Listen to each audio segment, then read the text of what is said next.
Hi. Okay. Hi guys, welcome back to our Closer Compassion podcast. Finally, our first episode. Yay! So I'm your host Maria and our co-host Michelle. And this podcast is gonna be genuine, low-key, casual, but at the same time fun, lighthearted, and educational conversation. So yeah, thank you for coming. It's been a while. I know, I feel like I haven't seen her forever, and legit, it's been like 2 weeks maybe. It's work, like 3 weeks. Then, so a lot of stuff coming up. Yeah. So what I want to talk about, social media. So, it's kind of controversial because it is a great tool, but at the same time, I feel like it affects our lives a lot. Yeah, it does. It can be very toxic. So I started using Facebook back in I think 2010. Like 2010, it was. Yeah. Maybe even 29. And for me, it was a great way to connect actually with my friends and family from Greece. So I used to live in London at the time, and yeah, it was very new. And it was nice that, oh my god, I can text them, I don't have to pay. Yeah. Back in the day, I think it was Skype or something like that. And then, I think towards maybe 2011, that's when I got introduced to Instagram. Oh. And back in the day, it was very different, no filters, it was very natural. It was, yeah. And everybody was trying to figure out what's happening, what is the tag, and how to use it. And of course, nowadays we've got everything TikTok. And how did you get into social media? What was your first platform? My first platform was actually before Facebook. It was MySpace. Oh, MySpace. Okay, yeah. I forgot. I forgot. Yeah. But it was mostly just posting pictures and just trying to. At the time, I used it more of like a dating app in a way because I would want to meet guys in the area and go out for whatever, go out on dates. Yeah. But when Facebook came out, like she said, I did use it mainly to connect with old high school friends, with family. Just it was more like a connection type of platform. But Instagram, I remember I was on my way to San Diego to go watch a Dodger versus Padres game. My brother's ex-fiance at the time, she was on Instagram. She's like, "You haven't downloaded Instagram?" And I'm like, "No, I heard about it, but it doesn't really, it seems like it's a waste of time." Yeah, because it wasn't as big. And it wasn't as big, yeah. We didn't have all these tools, and I don't know, I downloaded, I didn't even know what I was doing, and I remember my boyfriend at the time, it's like, yeah, maybe you can just start following, and I'm like, what's follow? Other fitness people, and actually back then, it was fitness people. So it was cool. If you had a fitness page, it was legit. People were training legit, and then they were competing, and that's how I actually started getting into competing. And it was a great tool for me because that's how I got a lot of sponsorships, with my protein, with 5%, because they were all ask me, how many followers do you have? Are you active? Do you have real followers? And everything. So and this is when it first started. No, that would be when I moved to LA and started getting in the industry. So for me, it was a great tool. It was like a networking to get sponsorships, to put my name out there, and get a lot of jobs as well. But legit stuff. Yeah. Back then there was not a lot of fake followers. You couldn't really buy followers. I can't believe it's that's even an option. Oh my god. People have millions of followers. Emails. Oh, we're gonna help you grow your following. I get those all the time, and I'm like, why would I want to pay to get a bunch of bots following me? Yeah, it's not gonna be genuine. It's not gonna give you anything. It's not gonna give you anything. Nobody cares anymore. Yeah, and you know who buys their followers. When you go and they have 1.5 mil followers, but then you look at their videos and they have 50 views, 5 likes. Yeah, I'm like, oh, how do you have that many followers, or subscribers, whatever, and have that many views? So it's obviously not legit, but I think it's a good platform to network. Are you in TikTok? I'm actually not on TikTok.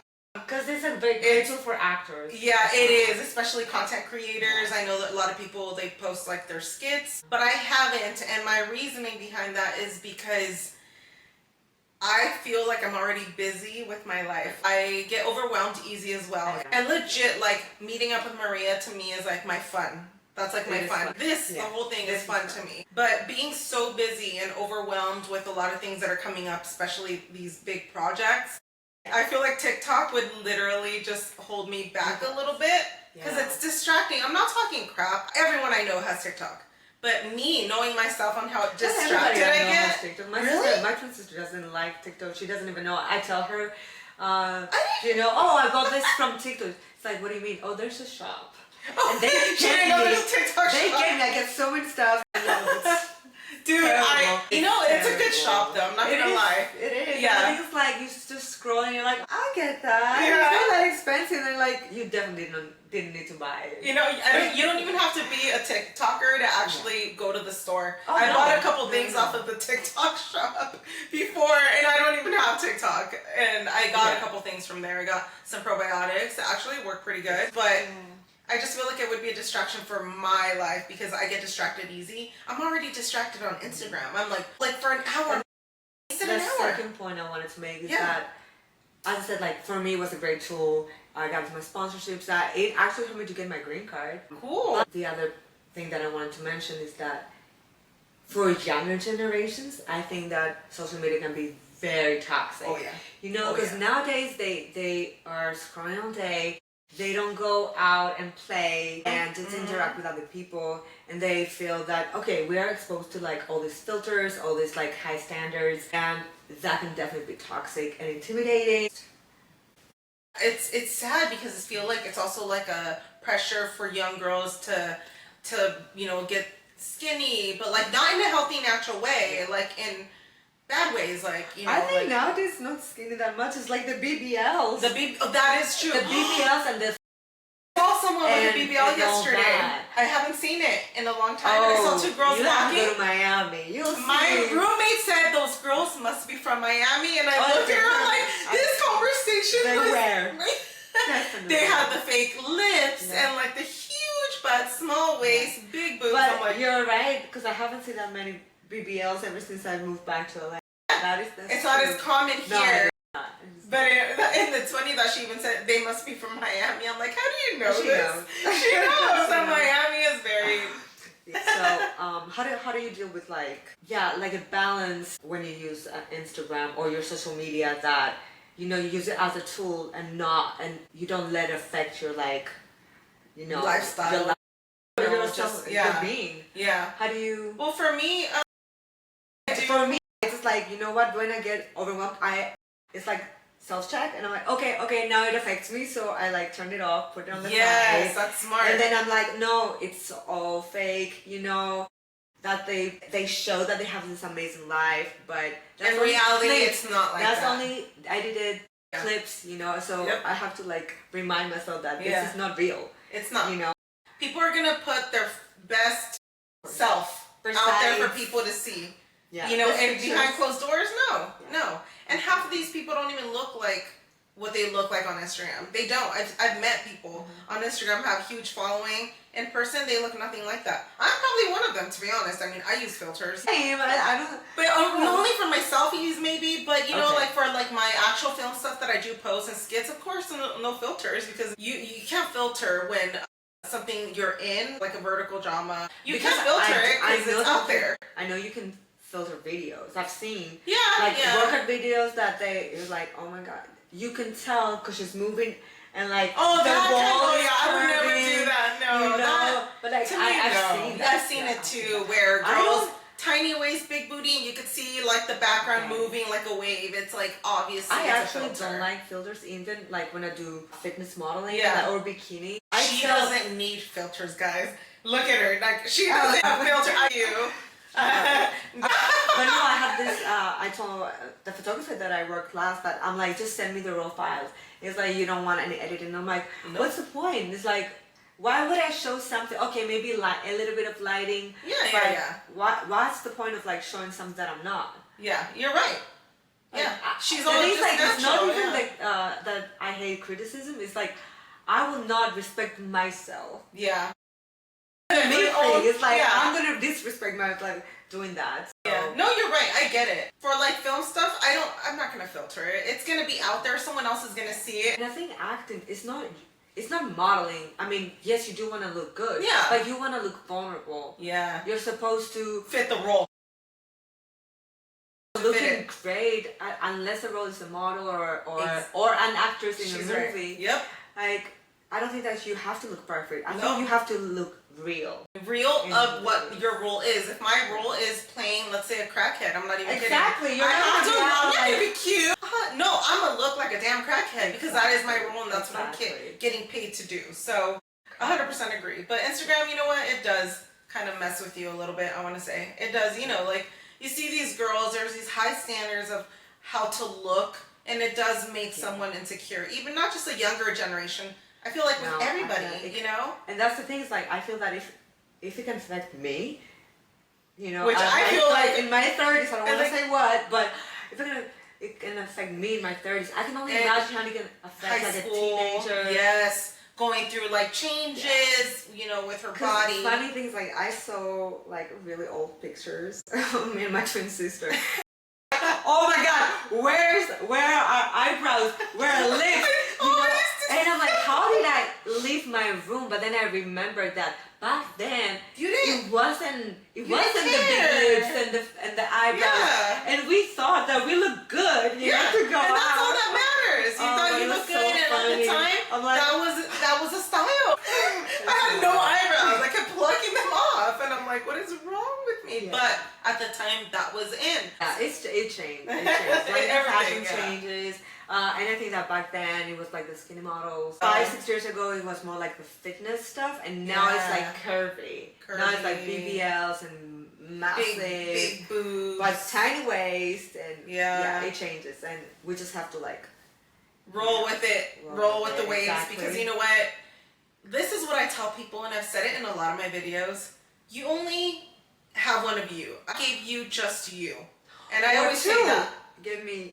And 2 for her. Good for her. She got a twin. But, you know, for us without twins. No, I was kidding. You know, one of you. You gotta, it's your only body. It's your only face. There's just one of you. You're authentic. And you gotta love yourself and take care of yourself. And work with yourself. If you're unhappy with something, try to change it. But not for anyone else. I feel like it has to be for yourself. Because you're authentic.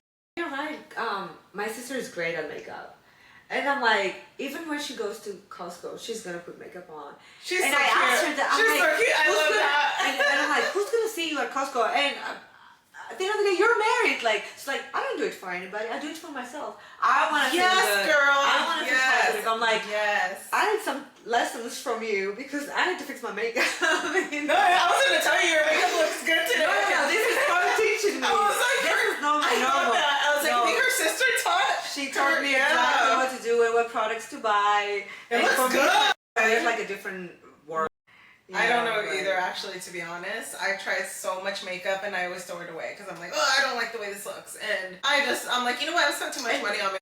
Because she loves makeup, that on TikTok, you get all these like sponsors. Not only that she can watch all these tutorials and all these products and I mean, she could even have her own little channel. She could do her own little channel. But it's like, I only know how to do it on my face and my face. Yeah. No, I get it. The same face. But, yeah.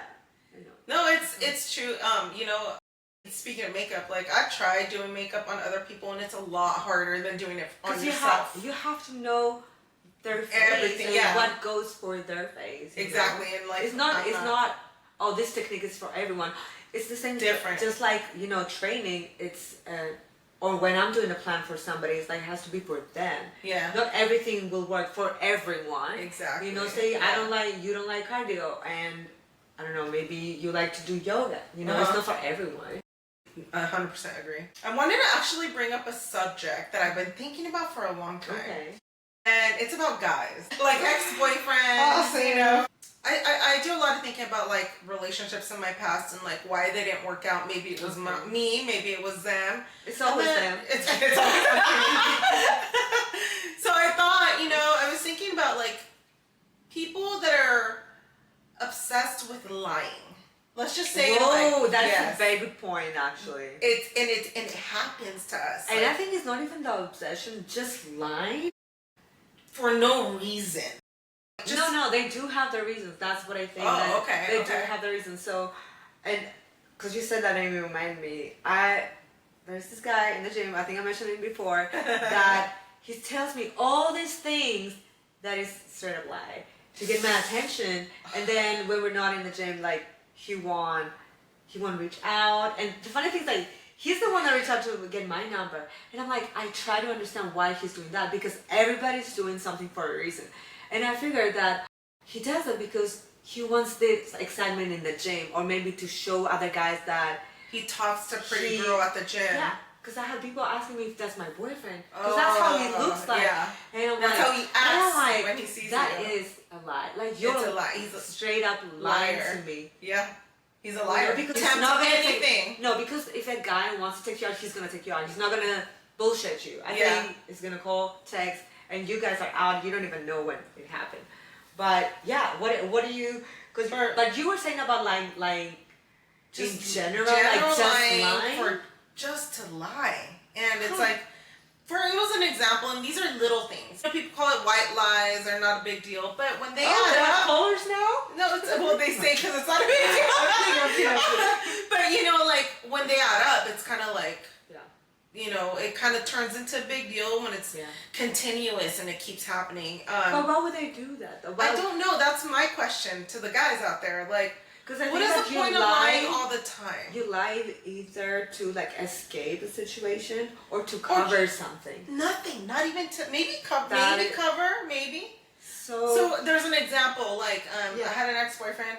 And he's in my room and he's just on his phone and I'm doing my makeup and I'm like, oh, hey, babe, like, what are you reading? Oh, I'm just, looking at my work schedule and then putting my alarm clocks. I reached out to grab something on the bed and I looked over and he was doing something else. Why did he make it very clear that he was going through his work schedule? And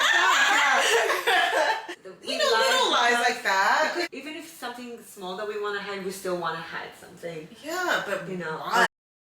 In a relationship, I feel like, why?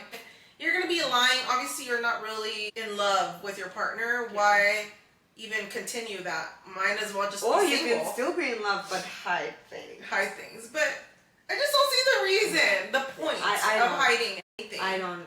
It's one of my biggest eats, like lying. Yeah.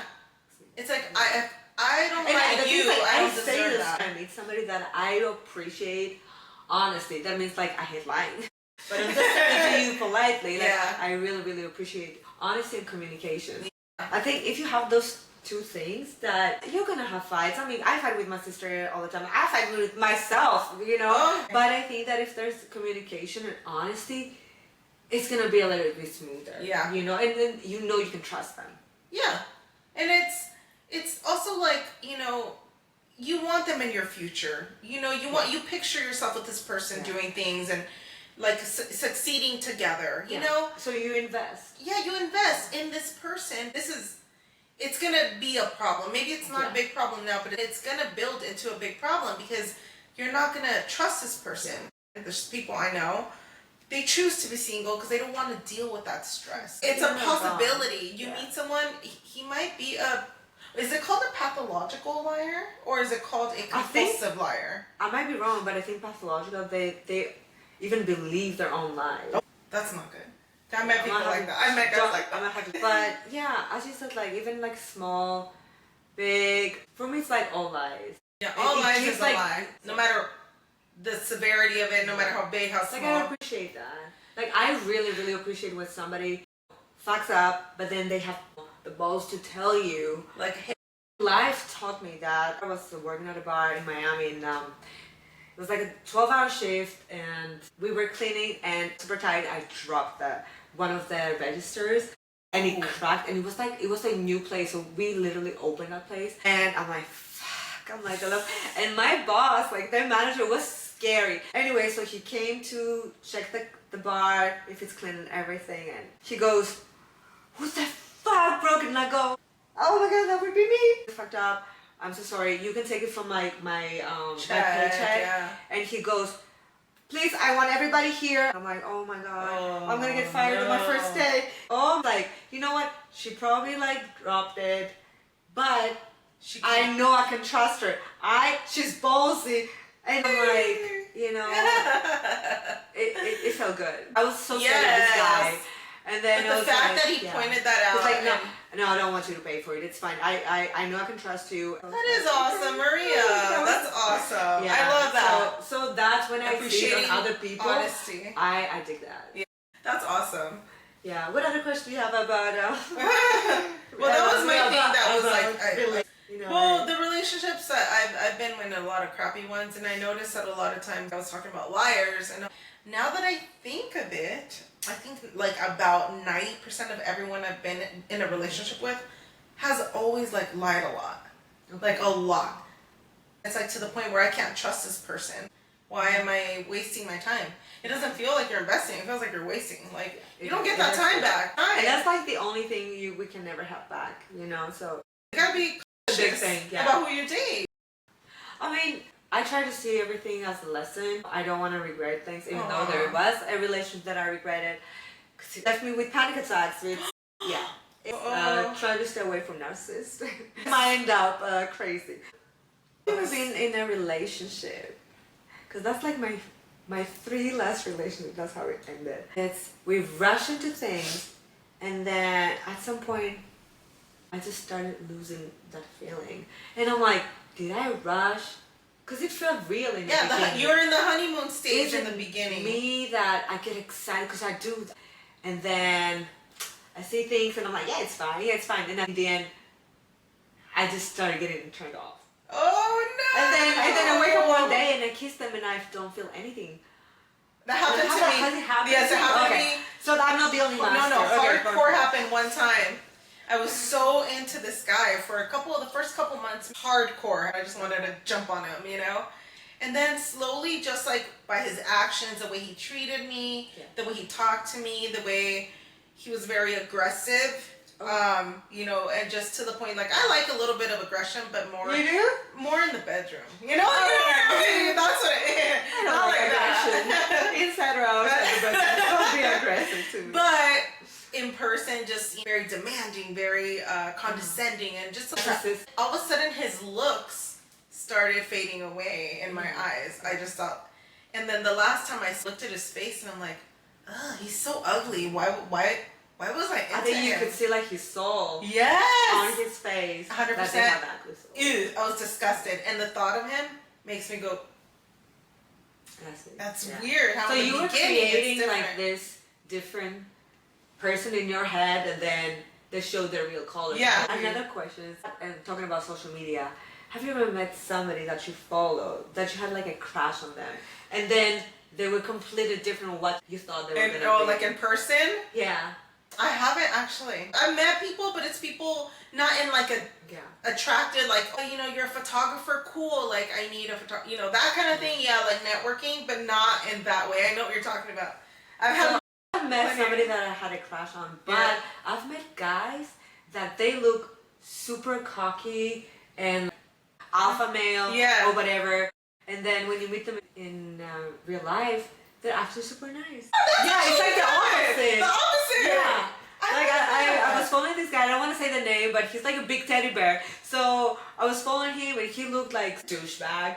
And then I happened to work on set and met him in person, and he was like the nicest guy ever. That's so... Yeah. Oh my gosh, I love that, actually. I prefer that than the other way around. Because they have this like facade or this look on social media, and then in person, like they're super sweet. I love that. Because it's usually the other way around. Some guys I met in the film industry, a lot of times in vertical shorts that we watch on the apps, and the main characters, it's always like the lead characters and some of the supporting characters, they are assholes. They are? Assholes in real life. And you look at their social media and they look like so fun and sweet. So it's the other way around. Because I've worked in a few like short films and one feature film, and everybody was super nice. Wow. Everybody, I think me and my sister were really lucky. Like every set that I worked, even background work, I worked for big DJs and big singers at their music videos. And I was always scared that, they're going to have attitude. And everybody treated us super nice. Oh Yeah, like the gosh. only experience that I had, bad experience. So we did an ad for Twitter, Oh, okay. and the crew was terrible. Oh, They shoot. treated us like Garbage. shit. I don't like that. I never had Twitter actually. I never had had it, Twitter. but guess what I downloaded yesterday? Follow Bradley Martin. He's like a big fitness personality, and I actually went to his set out to So Culture. I went to his gym. Yeah, Costa Encino. And I follow him on Instagram. I like his podcast. I just watched also a podcast with him, and one of those ladies from the UK that they do the gangbang challenges. Okay. Terrible. He was amazing on the podcast. So genuine. So, oh my god, I loved it. Shout out to him. Go follow him. Yes. Yeah, so he posted something on his Instagram, and the link took me to Twitch, and I was like, what is this? Anyway, so I downloaded Twitch. I have no idea what it is, but I'm gonna do my research, and I'm What? yeah. I'm like, Is it like another Apparently, I might be wrong. It's like another social media app that is like Instagram, but it's more videos and streaming. Oh, Yeah. I see. I didn't see any pictures. I like So the I'm whole super video into stuff. that. Yeah, I like the video Yeah. stuff more because I So- feel like lately that's all I post is videos. Like, Yeah. I'd be When a interested. picture, Let me know. yeah. I want to know. Let me Yeah. know what you think. So yeah, Twitch. I'm excited about this podcast. We're gonna have Yay. a lot of episodes. Next time, I'm gonna try to finally make it in the closet because that's the whole point. I'll bring the drinks. Concept. We're gonna and we're gonna talk about different things, more personal stuff. Yeah. We're gonna figure a really cool topic next time. It's gonna be a surprise. Thank you for tuning in, guys. Subscribe. Yes, please. I hate do. to subscribe. Subscribe, please, No, okay. please. If you want to subscribe, we'll appreciate that. How's it? And yeah, we'll see you guys in the All right, next one. bye.